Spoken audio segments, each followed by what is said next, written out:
Whenever we're looking at a trip, should start with the destination in mind. Where are we going? Where are we going at the end of that trip? So in a couple of weeks' time, I'm actually driving to the Great Ocean Road with my family, 5,000 k's round trip, via Canberra, via the snow. So this is somewhat what I've been doing myself in the last couple of weeks as I've been thinking about this. We'll have a look at the sorts of charging we might use, the tools we will use, having a plan B, and we talked a lot about the different plan Bs, things like using the slower charger that may be next to the faster charger if it's not working, all those sorts of things. We're going to consider what might affect the consumption of our car, how much energy we're going to use on that trip, talk about all the different factors and get a bit of an idea. There's no exact science, but much of these rules of thumb will come into play when you're thinking about these sorts of things. And we'll talk about how the car can help you. So I thought I'd start with, when you're thinking about where your destination is, kind of classify it into what kind of trip is it. Is the trip longer than 50% of your charge? So let's say we're going to go to Toowoomba. It's kind of under 50% of your trip. So if you started full at home, drove to Toowoomba and back again, broadly, it's going to be enough to not need to charge at the other end. So don't. If your trip is, let's say, longer than 90% of the charge, or up in that above 50%, maybe I should have said above 50%, okay, we're going to need to charge if we want to come home again. We're going to think about, are we going to overnight somewhere? Is this an out and return day trip, or am I going to, we talked about the farm before, we're going up to the farm and then we're going to spend the night there and come back again. Well, maybe we don't need to worry about charging outside of at the destination, at our farm. And so therefore, do we need mid-route charging? And are we fixed to a specific route? Because maybe there's a better route to take to get better charges. Or, no, actually I want to take the coast road because it's the scenic route because I'm on holidays. Back to some of Luke's points. I've thrown up here a couple of rules of thumb. They are that plus minus some number, plus minus, even call it 10%. But it's something like this that I would be using as my planning. I know in my Model 3, which is an old SR Plus, I'd probably stretch it to 380. But I probably wouldn't look to plan for much more than that myself. But I've called it 360 here, just for a bit of a rule of thumb. And so, asking a question, how far is our trip away, based on what is our kind of range, our full range, start to break down what might you do. There are multiple things we can use to plan our trip, and it all depends on a couple of things. It depends on how much you've got your head around this stuff, how risk averse you are, and also, like my wife, how much you like to plan. So every trip we ever do ends up on a spreadsheet. I know Luke likes a spreadsheet, loves a spreadsheet, and so you might choose to spreadsheet the backside out of it, or like me, let's just wing it. But what we've got really, if you're doing a simple trip, and that kind of might be an out and return trip, here to Toowoomba, good example. You might just use the car, stick the destination in the car, and it'll tell you what it's going to do. It'll tell you how much charge you're going to need, how much charge you're going to have on return. If you scroll right to the bottom after you've put in the destination, it'll say at the bottom what is you'll return with X, and if it's near zero or below, you might want to do something about it.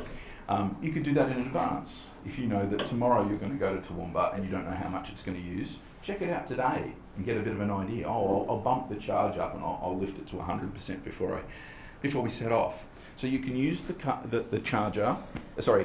planning in the car to do simple trips, and it will also help with supercharge preheating. So if you choose to go on a route and a supercharger is somewhere in the middle, or you're going to go to a charger, the car will prepare itself for the charging to be better and quicker. So that's a positive. The positives and negatives at the bottom. Only thing is, you're not going to see any of the other chargers. You're only going to see Tesla ones. So that works in many cases. But if you're going to somewhere where there's no Tesla chargers, let's say we are going to Rocky, you're probably going to need to use another method to work out where those chargers are.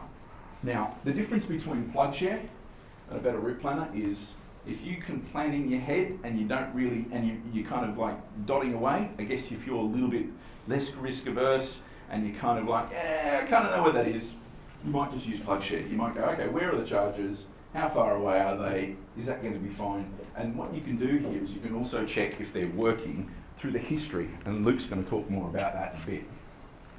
The thing this doesn't do really well is plan your energy, how much do I need to charge to, and plan your timing. If you're going to go multiple stops and a very long distance, and that's where a better route planner really comes into its own. It provides the ability, it knows where all the charges are, you can turn them on and off, you can choose different tunability, you can choose different suppliers and providers and plug types and all sorts of, you can tune it to your heart's content. It's going to suck up the whole evening, you won't be watching Big Brother that night, but it does provide everything you would ever want to need with a step-by-step, site-by-site outcome of where you're going to go. And I think that's, if you're early in your process, you really want to understand what it's going to look like, and also you like to plan these things out, getting used to using a better route planner for a big trip, and I'm talking big trips, multi-stop, 1,000k kind of trips, it's probably a really good way to do it. And that's where we're going to focus today, on having a look at using a better route planner to consider how to do a bigger trip.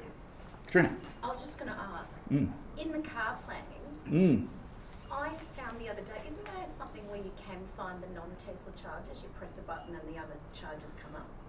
Yes. Destination charges will show up if you enable them. And there's 3 lightning bolts and you can change the levels. If you've previously used a non-Tesla DC charger or whatever, it will be in the map. When you search for charging and hit the lightning bolt on the map to show the chargers, you need to scroll all the way down past every charger that's within like 500 kilometres of where you are, and down the bottom you'll find the ones you've used previously. That's the only way that other chargers will be in the charging map. They'll be in there as destinations, just like every hotel, service station, cafe is. If it's a sponsored Tesla one, but if it's not a sponsored Tesla one and somebody's put in their own charger for themselves, that is showing up as one of these green ones on PlugShare, and one of these green ones here, that isn't a Tesla charger, it won't be on your car. And if you're just picking up your car or about to pick up your car, none of that Queensland Superhighway is going to be on there. None of those EV chargers that are starting to dot their way around Sydney and Brisbane and so on are going to be there in mid-Victoria and so on. So there is a limitation to just relying on the in-car, but there's also an advantage. And the advantage is if you can do it on the Tesla supercharger network, do it, because everything else is a pain in the neck. Because we've talked about needing apps, and we're going to talk a little tiny bit about that later. So the superchargers, the car knows how many are available, it knows how fast they are, it will tell you to go to, if there are some nearby, and the ones in the valley are full, it will, if Toombul existed at the moment, will tell you to go to Toombul instead, and is much smarter, much better integrated. Dynamic between how much charge you've got in the car, where you're going, how fast you're going, what charges are available, how fast those charges are running. That stuff's just magic on the supercharger network. The rest of it's a bit more on you and hand carved. Yeah. And so what I thought today, we'll plan a trip using a better route planner, and we'll go from here to Canberra. We'll consider it direct, and we'll consider adding in an overnight stop to give you a bit of an idea about how you might break up such a trip, because I don't know about you, but I don't want to drive to Canberra in one go. We're building some margin, because risk is something that's everybody's got a different appetite for, and we'll consider which charge networks to use. So I'm going to switch across to a better route planner, and bear with me as I muck around with the tech. I think, is this going to go one way? There we go. Oh, no, okay. I'm going to do my best to operate this. Macisms. Macisms. Is this going to be... Oh, yeah, okay, right. It's half screened. Yeah, right. Instead of extending, can we... duplicate. That will make my life easier instead of having to look up there.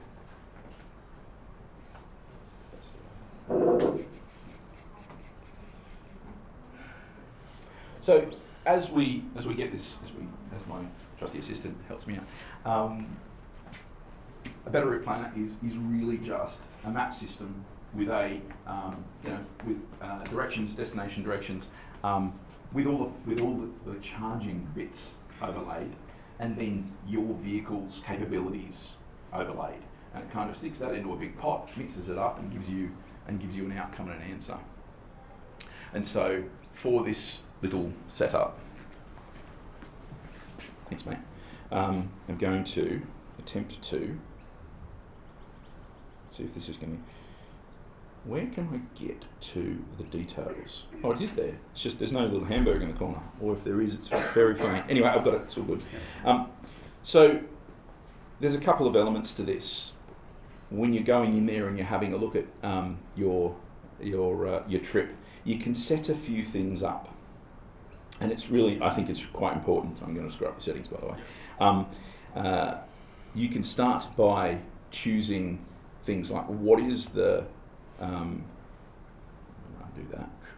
What is the starting state of charge? Where's my battery going to start? So if I'm going to leave home when I go to the Great Ocean Road in a few weeks' time, I'm going to start at 100%. I'm going to boost my car up to 100%, and I'm going to start with as much in the tank as I could possibly can, for instance. And so they're going to kick that off. And then there's other things in here that you don't need to worry about because they're kind of auto provided. But things like you can tell us, how much energy are you using when you're going at speed. You can consider other elements. But what we start off with is we've got a Model 3 in this case. Hang on a second, I'm just fighting with the scroll bar because I love this. So scroll with 2 fingers to get to the top. Just go in the middle of that and use 2 fingers. 2 fingers, right? There we go. I'm appling. Apologies. So we've got in this case Luke's Model 3. Great. We're going to start with 100%, and we're gonna we've got our basic settings. I'll come back to do some stuff later. So then what we're going to do is we're going to hit the compute button. So it takes a few seconds, and it's going to think about that route. We're starting from middle of Brisbane in this case to the middle of Canberra, and what it's instantly done is said, righto, let's make our way down the trip. It's got cool things in there. Even it's thinking about, it's got the traffic going in there at the moment, all that sort of stuff. So you can actually delay the time for when it's going to start this trip. So if we're going to do it tomorrow morning, you can do that as well. Anyway, what we've got is a big old trip down there, and it's going to take us 13 hours, 1,200 Ks, and we've got a bunch of charging points, and we're using a bunch of different charging points at the moment. It's been set up to use 2 different networks. So we've got here a Tesla network, little Tesla sign. We've also over here got an EV, and you can see that EV one at Tyndale as the first stop. So giving you those stops and waypoints along the way. So that's great, but I think what would be really great for this type of trip is for us to stop somewhere on the way down. Now, when I go on my trip, I'll be stopping at my mum's near Newcastle, and I'll do that. I'll use the granny charger, I'll use the slow charger and plug in at her garage and spend the evening and then carry on, and I'll be full for the next day. But let's say I don't have that and I'm going to stay somewhere. What you can do with this little fella is you can turn on more chargers in here, which I'll do in a second, by choosing the chargers and networks. And I can choose to have these on. You can see them here. And choose that because I think that turns them on. And I should get a whole bunch more plugs. And you can see in here, there's a whole bunch more plugs now with the little plug sockets and whatever else. And so if I just look here, for instance, I've got, hang on a second, that's not the one I was looking for. Apologies for that. I was looking for, why did you go there? That's not what I pressed. Thank you very much. I was looking for a particular hotel that is somewhere in the middle of Gosford here that I was planning on building in as a like, no, you love live tech on a computer you don't play with. Building in a stop at a hotel that's got a destination charger. So the concept there was, if I now want to add in, God, what's going on? Okay, want to now add in. Okay, I'm struggling here with the zooming business. Apologies. As this slide clearly shows.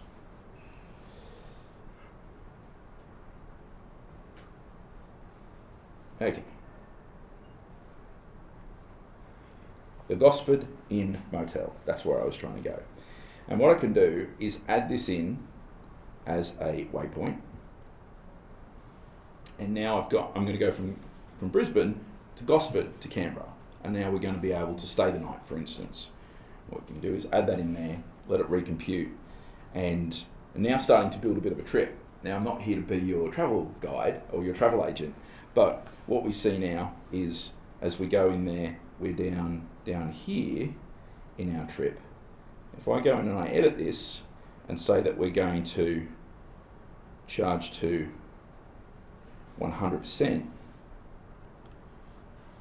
it's now going to recompute and provide us with an overnight charge. You can muck around the times and bits and pieces. And so now we're going to go from here in Brisbane, we're going to charge a couple of times down the way, and we're going to spend 8 hours nominally charging overnight, and then all we're going to need to do is a little tiny stop halfway down in Canberra, on the way to Canberra. And so you can see how much the spending and time charging overnight has reduced the amount of charges that we've had to do later on. Now, that's the sort of thing that you can use to develop all kinds of planning. So I would look at that and go, oh, okay, all right, well, let's just stop. I'll let the car tell me where to stop all the way to Gosford, and then after that, I'll let the car tell me where to stop all the way to Canberra. Others might choose to do deep levels of planning, and you can save these routes and you can export these routes, and you can, depending on what you want to do, they can do a lot with that. One other thing we can do is we can say, okay, well, forget about Evie. I don't want to play with them.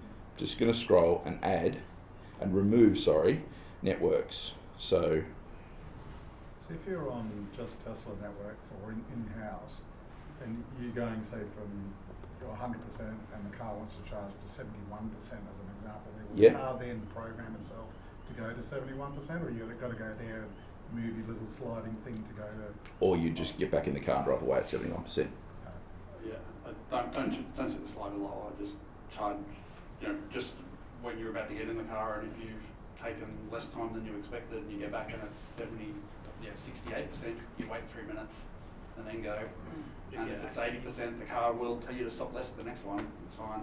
And even so, a better route planner talks to the car as well. So it talks to the Tesla API, and I've got this connected to mine, so it knows that my car's currently got 35% in it and knows exactly where it is, and you can make the leaving location right here where you are now, and live map it. And I'll turn that off. What I did want to show here though is that you're talking about doing a journey of 12 hours and only charging for an hour and 4 minutes. If you're only peeing and eating for 1 hour and 12 hours, you're doing a lot better than I am. Yeah. And so what I found when I'm doing these sorts of trips, and my son's up the back there, is by the time we use something like this Port Macquarie, or the Coffs Harbour charger is a good example. It's in the shopping centre. So you walk into the shopping centre, you grab something to eat, you find a toilet, can we just get something from Kmart? And all of a sudden, you're looking at the thing and like, it's full. You're about to be charged. So you guys get that coffee and I'm going to go and move the car. And I've done that twice out of 2 attempts of me being at that charger. So it's something that's very common. What I've done here is I've just changed to say, forget all the other networks, let's use Tesla networks only. And you can see that it's then changed the charging that we're using. We had one that was at 5 minutes up here, halfway along, now we're further down. It's changed the setup. It's actually become less optimal, not by much, but by about 10 minutes extra charging time because of using a Tesla charger. There's also a bit of a restriction here. You can see how this one's gone orange. It's gone, that's kind of not optimal. What it said here is, over here is, we're going to have to drive slower because we're going to use too much energy. And so what you can do here is also, and this is the last thing of optimization I was going to talk about, is just setting your minimum charger arrival to something higher. So if you're like, 10%, it's a bit too low for me, you could go to, let's say, 20% as an example, and click back across, recompute, and it's going to put in another charging point for us in that orange space, I expect. Is this a standard version? Yep. This is premium, so you're paying for it. I pay for it, so that gives you that integration with the car. Otherwise, you're just having you have to fill out those numbers manually if you use the free version. Whereas mine is continually talking to the car and knows exactly how much fuel my car actually uses. And my car uses a boatload more fuel because I've got these very pretty wide wheels on it. So it helps me a lot. I can plan a trip regardless of the extra consumption my car makes compared to a standard one without having to figure out those numbers. Obviously worthwhile. Yeah, I do a lot of driving, 80,000 k's in 2 years, so depend. Your mileage may vary, but I think it's worth it. But for the 3 trips I've ever used it for, I used the basic, and all of the optimization that we talked about by setting the amount of charge that we want to start with, and that change that I've just made to set the amount of charge that I'm happy to land with, is all within the basic. Yeah. And that's what's resulted. A number of extra charges have been taken into place. So you want to integrate with the car, you've got to go premium. Yeah. And does that allow you to do your planning ahead and then effectively download it to the car? It will push the next destination to the nav in the car. Okay. So each time you get in the car after charging, you'll press the go button, and it will do a live nav thing on your phone if you're running it on your phone, if you're on the app on your phone, but it will also push that destination to the car. Same as you can, and I'll talk about this later, but you can share a destination from Google Maps to the Tesla app, and it will push that to the screen of the car. So what happens if you, just specifically for your trip, you want to take like 5 people in the car plus a heap of luggage?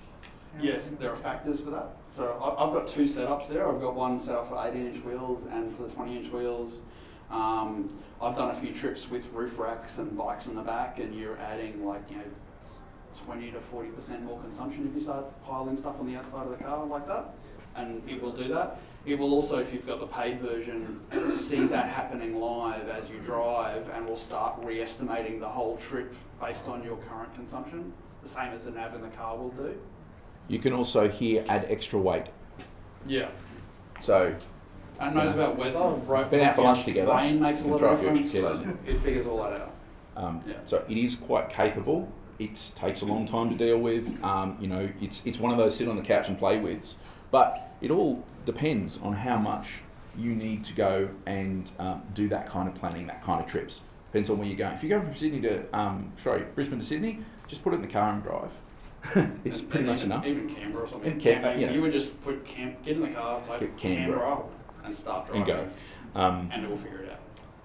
What you can do, and this is an example of one of Luke's many trips, spreadsheets. You can then take that sort of information out and start to think about, okay, where am I going to book and how am I going to book and where am I going to stay, and that pops you back in. So it all depends on how planned you like to be, but that is at the back to scales. That's at the upper end of super planned and budgeted and sorted out and know exactly where you're going to be. And a lot of people like to do that. And at the other end is winging it, and you can do both. Is kind of my major output of that. Before a trip, we probably want to think of a few things. We've spoken about it before. We want to get our charging network apps up. Won't be long before NRMA, which is prolific across New South Wales, will require an app. At this point, that's not the case. They haven't really said how they're going to do it, but I think they're going to end up with their own app rather than using somebody else's app. Tyre pressures, tyres and alignment. Wheel alignment, poor wheel alignment can suck at least 10% of extra energy out of your vehicle and end up with worse consumption. I've seen it in a bus recently, electric bus recently, 15%. So it's quite a something. So it'll wear your tyres out and cost you money as well. But the magic number, meaning of life, and also the PSI of your tyres is 42. So remember that, and you might see when it gets to 40 and 41, it'll tell you about it. So keep your tyre pressures up, because higher tyre pressures leads to low rolling resistance, leads to less consumption, less energy used for a trip. And then consider charging full if you're going to do a big trip.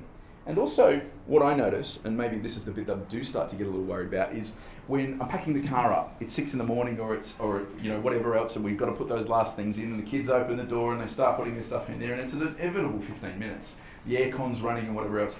You drive out the driveway and you're at 96% or 98% or whatever, you've lost a bunch. So really consider that load, that drain, what I call loading drain, only because it annoys me. I did all this work to get 100% out the door and I've just lost 2 or 3%. Unplug the charger, then you leave. As you leave, yeah, last thing you do, charge it right up until the end, absolutely. I wanted to talk to you a little bit about the many consumption factors. We talked there about weight and there's other things, and there's a lot here to remember, but I'll kind of have built in a bit of a scale as to how impactful they are. So hopefully that will help you along the way. Weather has the ability to impact our use, our consumption, the amount of energy we use to do a kilometre or 100 kilometres or 1,000 kilometres. And wind and its direction has the potential to be a positive gain or a negative impact. If it's tailwind, it's going to make a positive gain, and I've seen that in the past. But if you're coming back the other way in the afternoon and the wind's in the same direction, you're going to get the negative. So it's a potential negative. Rain, the water on the road increases rolling resistance, is a negative, but it's not a massive negative. Low temperature, and this is where you hear in North America and Europe and so on, kind of whinging about the range dies as it's cold and whatever else. Well, the car's trying to stay warm, you're trying to stay warm, all that energy is heat and all that energy is waste. So it's going to result in a larger impact to your driving. So when I drive to Canberra and beyond in coming weeks, cold snap coming, we're going to the snow, we're going to Cooma and all that sort of stuff, I'm expecting a consumption hit there, and I'm kind of planned for that as well.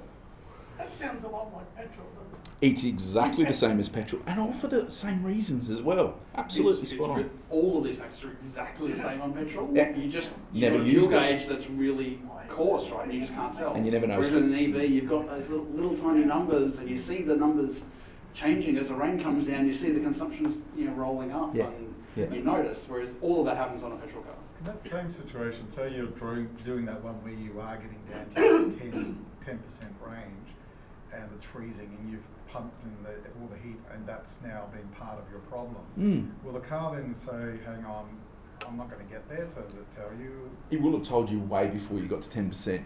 You will have noticed that. I'm going to show you how to track that in a few moments' time. There's one of my last slides, actually the next slide after this set of animation, will talk to you about how you can watch it so that you're not surprised when you get to 10%. You've actually seen it when you're at 90 or 80 or 70%, and you can see what the glide path is.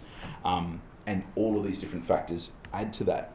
Speed is a major one. So for those who are a bit techie, drag, what holds you back, the force that holds you back, squares, not just doubles, but squares with speed. So put on 1 kilometre and you get 10 kilometres worth of drag as such.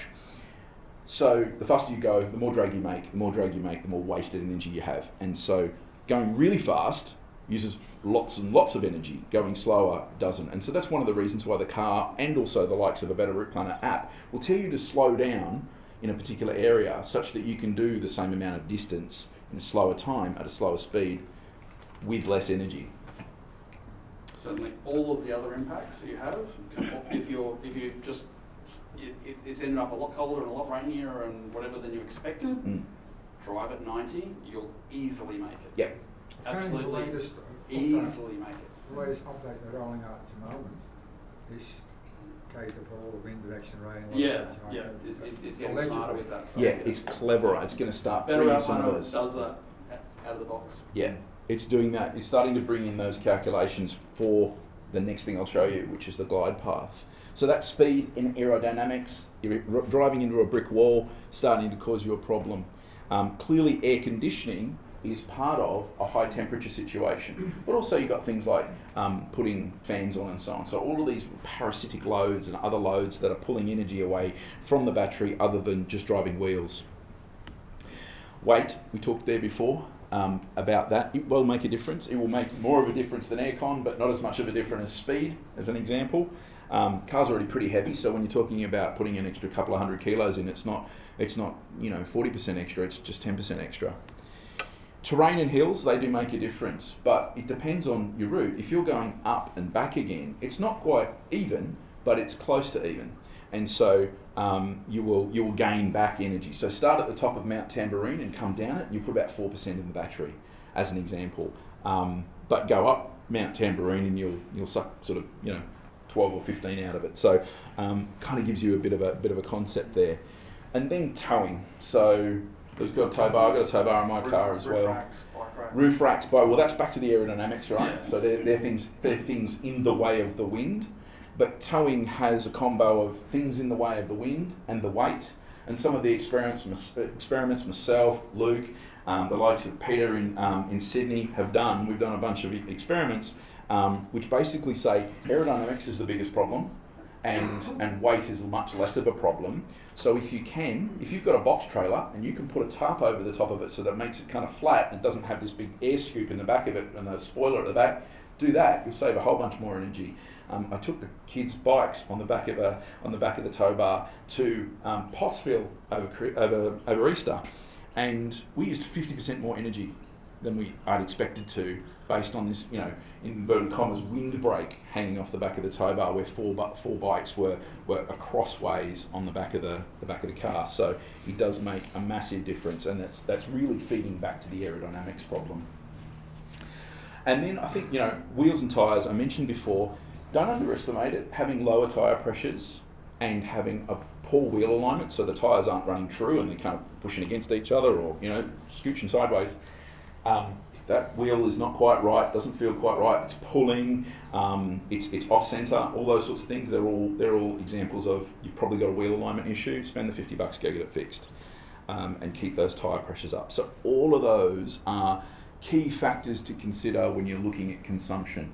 But if it's a normal day in Australia, 25 degrees, and you're driving, either in a round trip or a consistent type of trip, it's kind of normal. That's the middle case, and everything beyond that is different. Anthony? Just a quick one. I don't know if anyone out there would want to modify their cars with different wheels Sure. or styles. Would that change?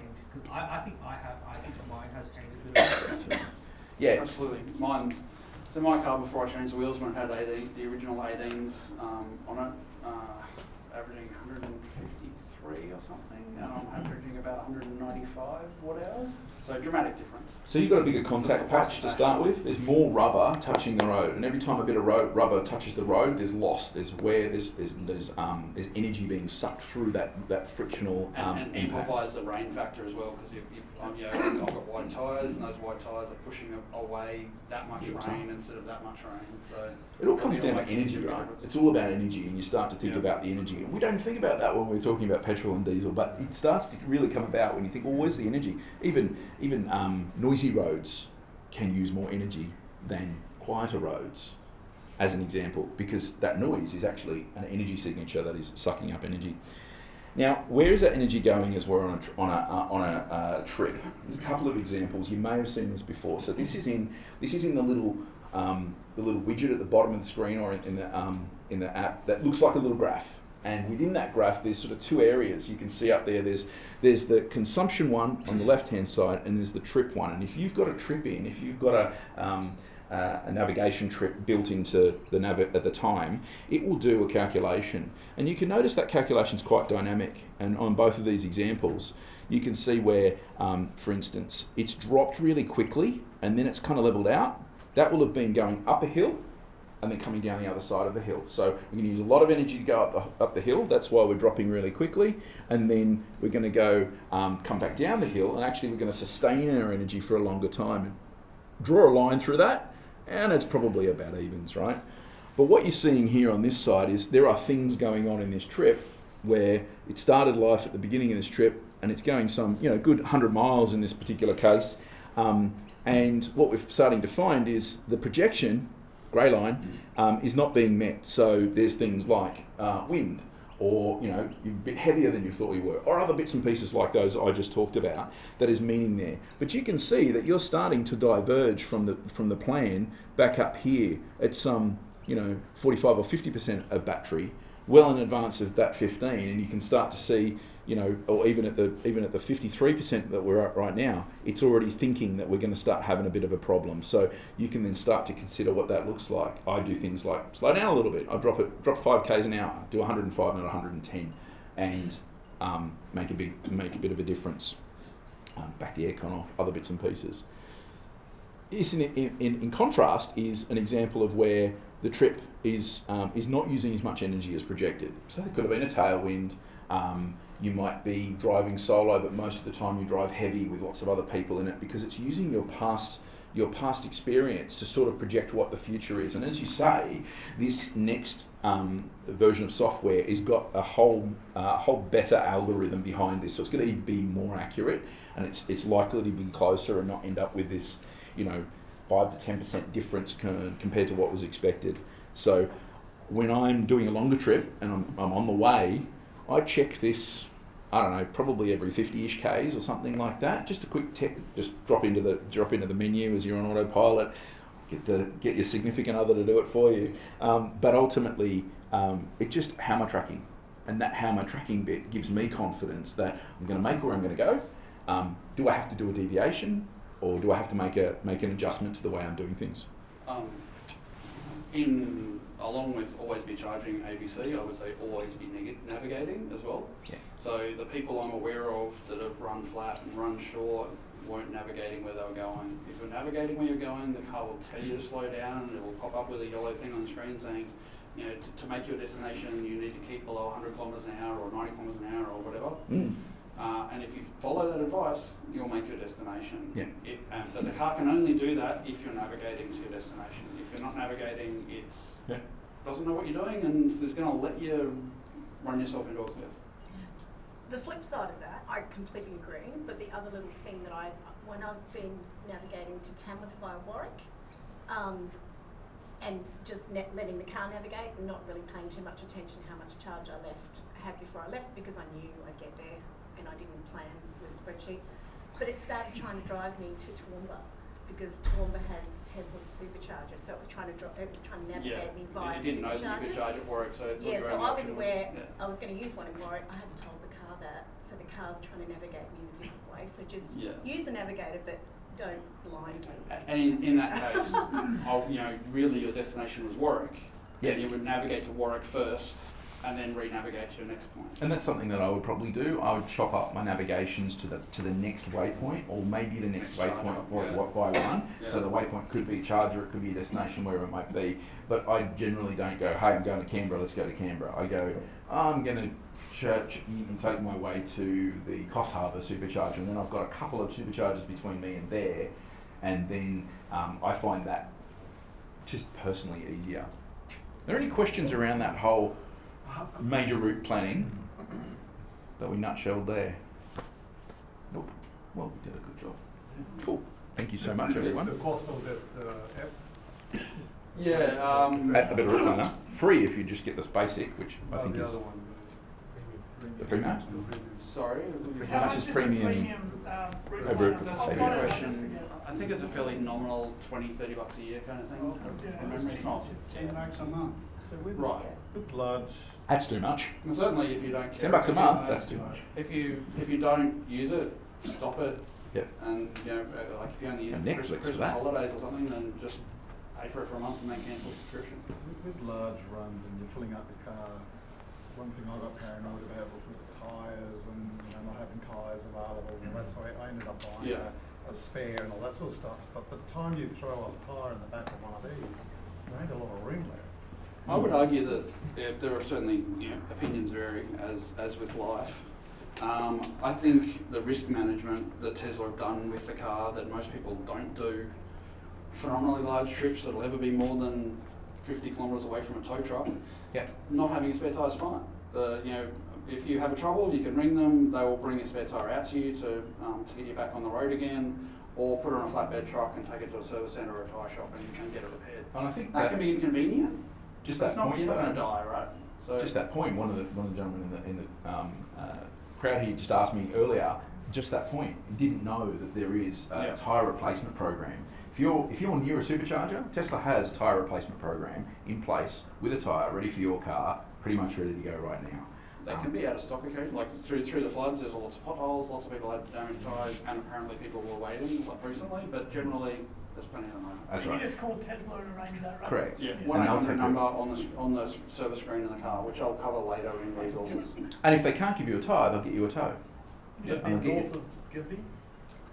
So then, There are service centres. There's a service centre at Northampton, so an approved repair shop. So they don't have Tesla written out the front, but they've got spares. They'll handle panel beating and all that sort of stuff. Tesla still covers that. so Tesla, when I was at Tesla, I was working with the guys who did this on setting up some of those, and they were basically actively going out and finding mechanical workshops that they could write a service agreement with, and then have a couple of levels of service agreement. One was just like, you'll help us out if we need you, and then you'll take some of our wheels and tyres and be ready on call, and then those couple of different levels. And so they are all the way up. There's one in Cairns, there's one in Rockhampton, there's one in Townsville, there's one, in major centres across Queensland, particularly coastal centres. And as the population and as the charging network and so on has been building out, they have also been building that out further and further. That was, how long ago was that? That was 4 years ago when I was there. Are you paying Tesla or you're just paying the That's included. That's covered during warranty. What you do after warranty, Pay for which the is tyre to the Yes. vendor. interesting question, given I'm about to be out of warranty. My car's got about 1,500 days of warranty left, so that's something I need to figure out. I've also got RCQ, which they kind of basically do the same thing. They'll flatbed you to a tyre shop or something like that. Another little bit of insurance you can have is what I lovingly call a snot kit.